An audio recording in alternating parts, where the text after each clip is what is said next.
सहजता को लेने के लिए, सत्य को, असली को लेने के लिए तो कुछ मेहनत करनी पड़ती है और आप मेहनत से चूक जाते हैं। और आपकी मेहनत की चीज ही आप, जो चूक है आपकी मेहनत की, वो छोटों पे उलझा देती है। इसको आवागमन कहते हैं। फिर ये आवागमन से में व्यक्ति फंस जाता है,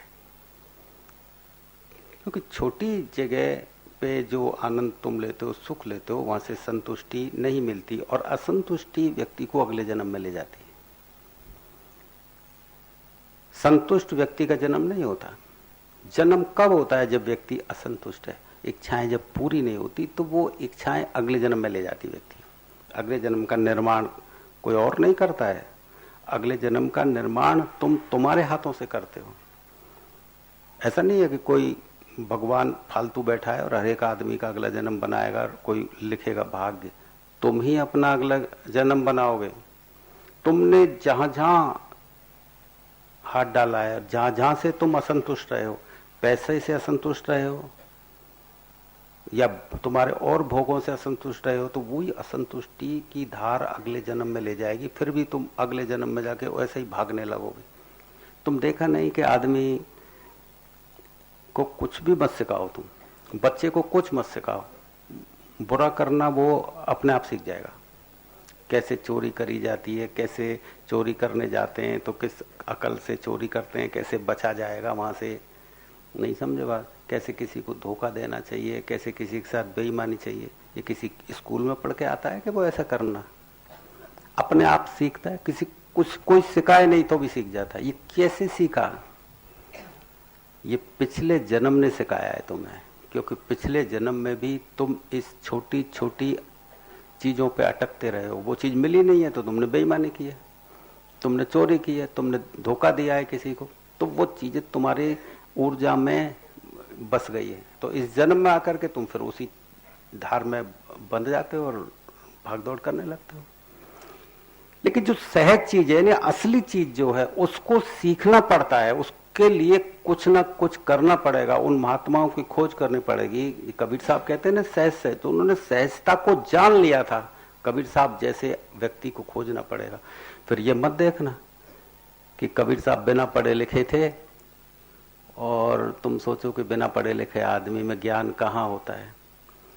क्या करेंगे इसके पास जाके? किसी पढ़े लिखे व्यक्ति के पास जाएंगे, पढ़ा लिखे, सोचता पढ़े लिखे के पास कुछ होगा, पढ़ा है, लिखा है, स्कूल गया, कॉलेज गया, तो उसके पास ज्ञान ज्यादा होगा। लेकिन बेटा, आत्मा के ज्ञान के लिए कॉलेज और यूनिवर्सिटी की जरूरत नहीं पड़ती है।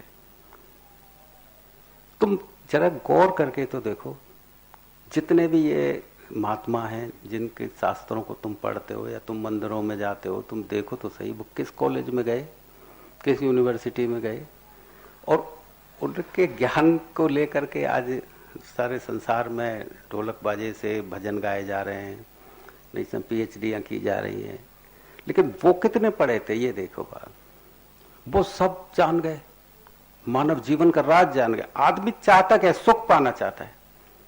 पढ़ता भी इसीलिए कि मैं सुख हो जाऊं, आनंदित हो जाऊं, सुखी हो जाऊं। शादी भी इसीलिए करता है, बच्चे भी इसीलिए जोड़ता, पैसा भी इसीलिए कमाता है। अरे वो तुम देखो तो सही कि वो उन्होंने बिना पढ़े लिखे पा लिया। उन्होंने जो तुम पढ़ लिख के कोशिश करके भाग दौड़ करके नहीं ले रहे, और उन्होंने ले लिया। उन्होंने फिर कमाया भी, उन्होंने कुछ शादी विवाह भी किए, सारे काम किए। लेकिन उनकी करनी धरनी जो थी ना, वो दिखाई तो देती थी तुम्हारे जैसे, लेकिन उनके हर कृत्य आत्मा में डूब के होते थे। आत्मा में डूबने के बाद जो कृत्य होते हैं ना, वो सहज कर्म होते हैं। और आत्मा में बिना डूबे यदि संसार में किसी लालसा से जो कर्म किए जाते हैं ना, वो सहज कर्म नहीं होते, वो जटिल कर्म होते हैं। उन कर्मों को भोगना पड़ता है, उन कर्मों को भोगना ही पड़ेगा, चाहे कैसे भी करो।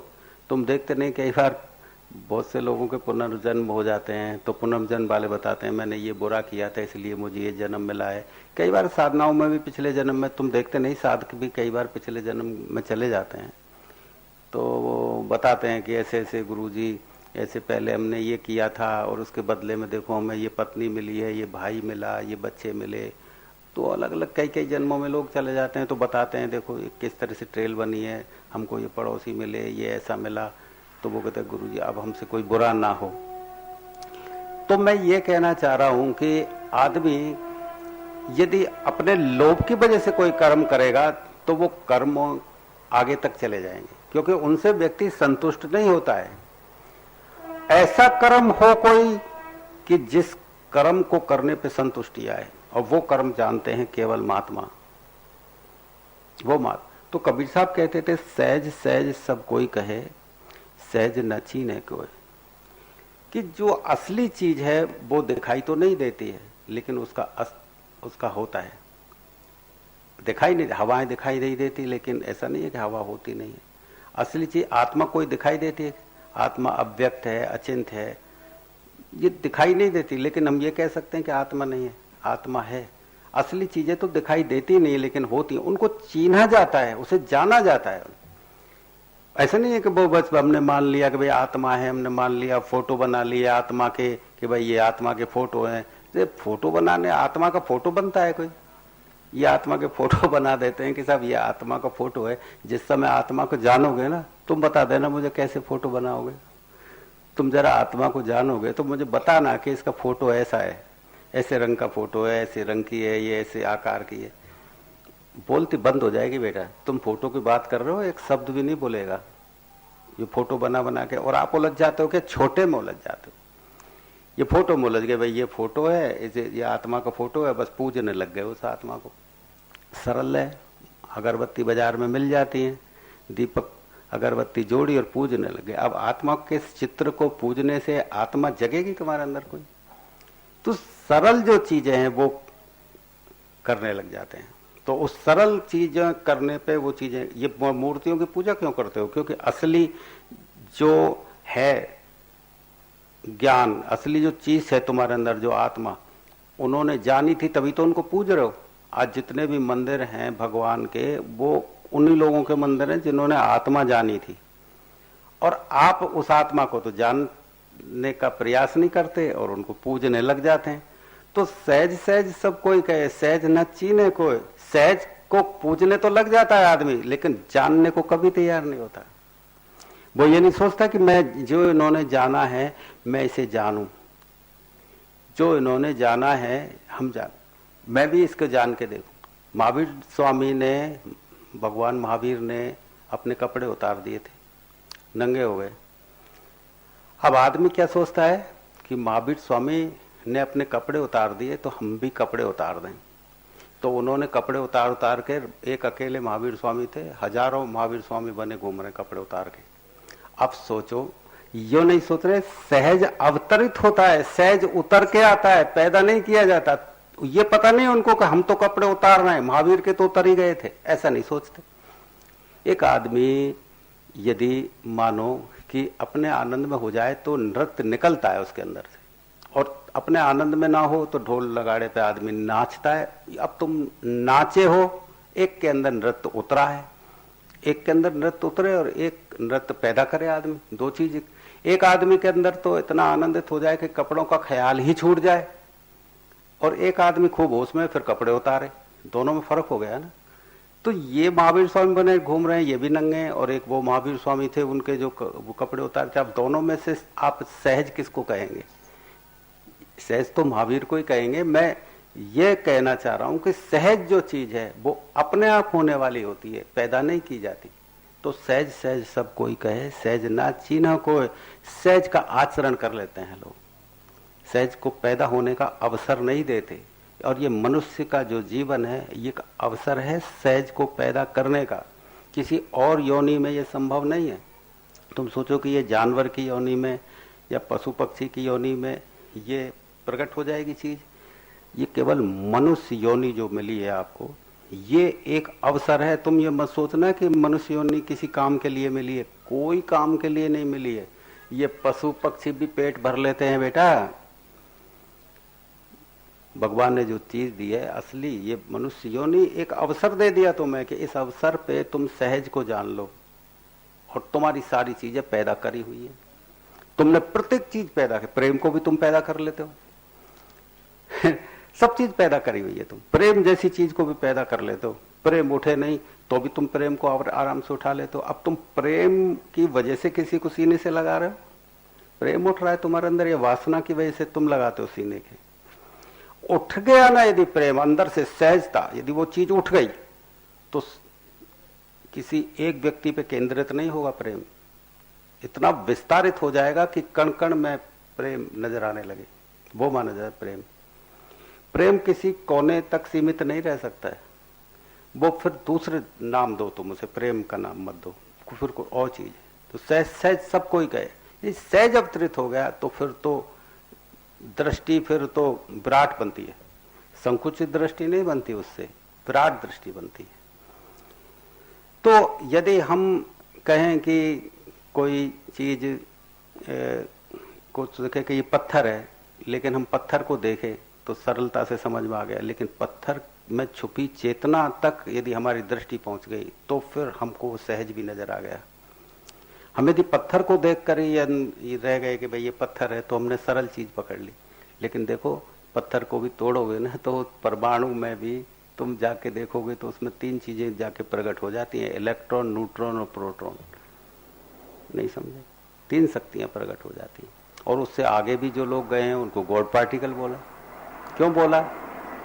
क्योंकि हमारी दृष्टि जहां तक चीज को देखती है, हम केवल उसी के आधार पर हमारे निर्णय बना लेते हैं कि ये है, ये सही है, और उससे आगे कुछ और जब खोज ले तो फिर वो निर्णय तुम्हारे गलत हो जाते हैं।